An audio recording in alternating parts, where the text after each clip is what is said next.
I'm Patrick Fritz, and thank you for tuning into this edition of Coach's Corner. I'm here today with Allegheny head coach Mark Matlak. Thanks for joining me today, Coach. You're welcome, Patrick. It's great to be here. Coach, these last 2 weeks have been a roller coaster ride, to say the least. Let's start with that first game against Worcester. What happened in that second half to help the Gators come back? Well, I think it all started at the end of the first half when we got a turnover and then punched it in for a score with about 40 seconds left. We were down 14-0. That turned the momentum. And then the second half, I think our defense allowed 38 total yards to Worcester, which, that really made a big dent. And then we got another big turnover, and then the last drive by our offense to kick the field goal. So, I think creating the turnovers and just hanging in there, a really good effort by our players was the difference in that game. So, that's why we got off to a good start. All right, and then last weekend against Carnegie Mellon, strong first quarter, Gators struggled down the stretch. What can the players and coaches take away from that game? Well, my feeling is, we played poorly, we coached poorly, we played poorly, and really, there's not a lot good that you can take away from, a loss like that. I think that we have to go back. Obviously our execution level versus the wing T offense was poor on the defensive end, and then on the offensive end, we were assignment or two away on a lot of plays that didn't get done. So we just have to go back. I think we have to coach a little bit. We have to coach a whole lot better, and then we have to play a whole lot better. So that's the way I take away from that experience at Carnegie Mellon. And then it's hard to look at the team without noticing all the underclassmen donning the blue and gold this year. How good can that freshman and sophomore class be moving forward? That's a great question, Pat. That's a first for us. We've been more of an upper class oriented team. We have a lot of, we don't have as many seniors and juniors on our squad as we've had in the past. So we've really had to play a lot more young players. So that really makes for interesting, a lot of teaching. We're probably behind right now because of that, but that's okay. There's a good group. I think we've got a talented bunch, and we just have to take the time and be patient to make sure that they're developing. So, but we're excited about the guys we have. As a follow-up question to that, what young players can we see stand out this year?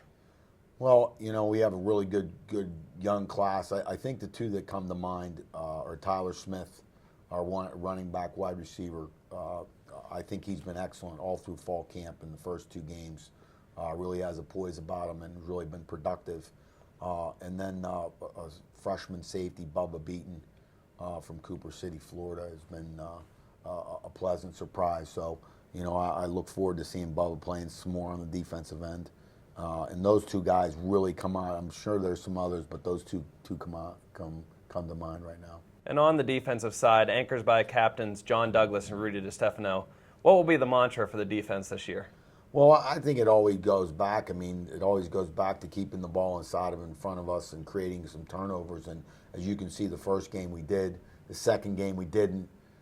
We got the ball over our head twice in the second game. So we've got to go back to all those good basic stuff as a really good effort and hustle to keep the ball inside of us and in front of us and create some turnovers. So, we have, obviously after last week, a lot of work to do on that end.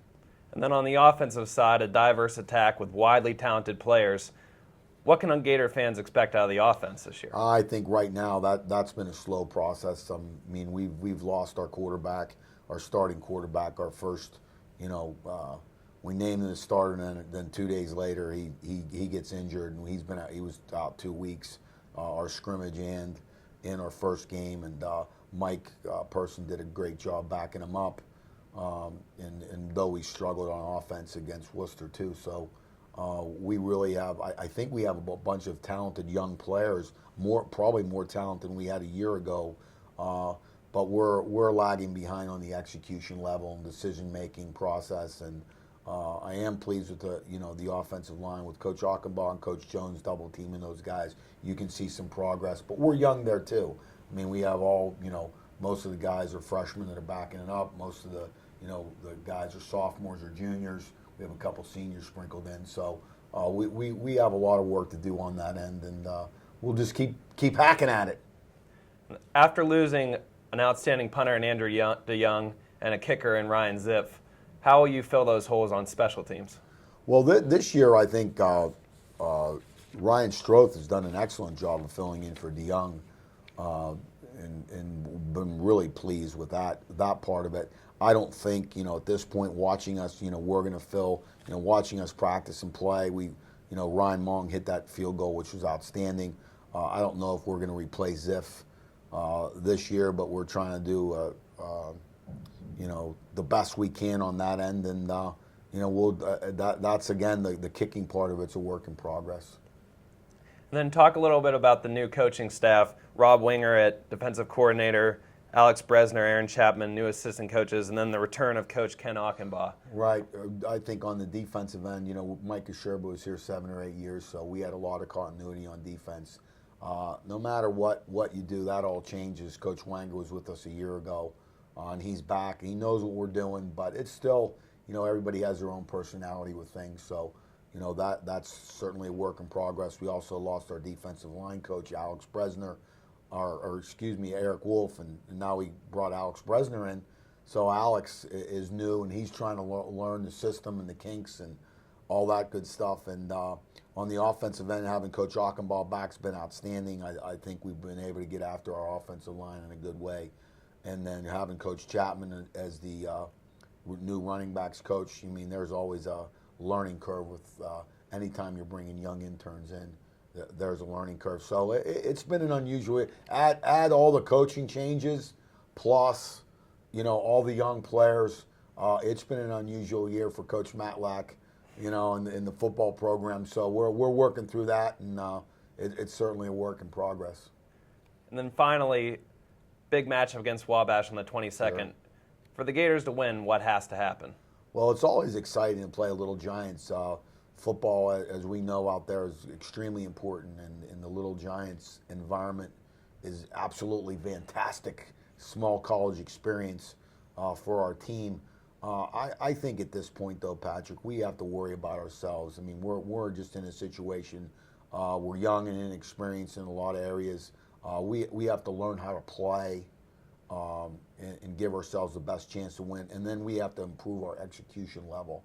So I think more so than the Little Giants or any other person that's on our schedule the rest of the year, I think we really have to take some time to really focus in on what we're doing and how we're doing, and really try to get better on our end. So much more so than looking at our opponents at this point. Thank you, Coach, and thanks for joining us today. You're welcome. Thank you. Thank you for tuning into this edition of Coach's Corner. Be sure to turn into AlleghenyGators.com for your up-to-date Gators info.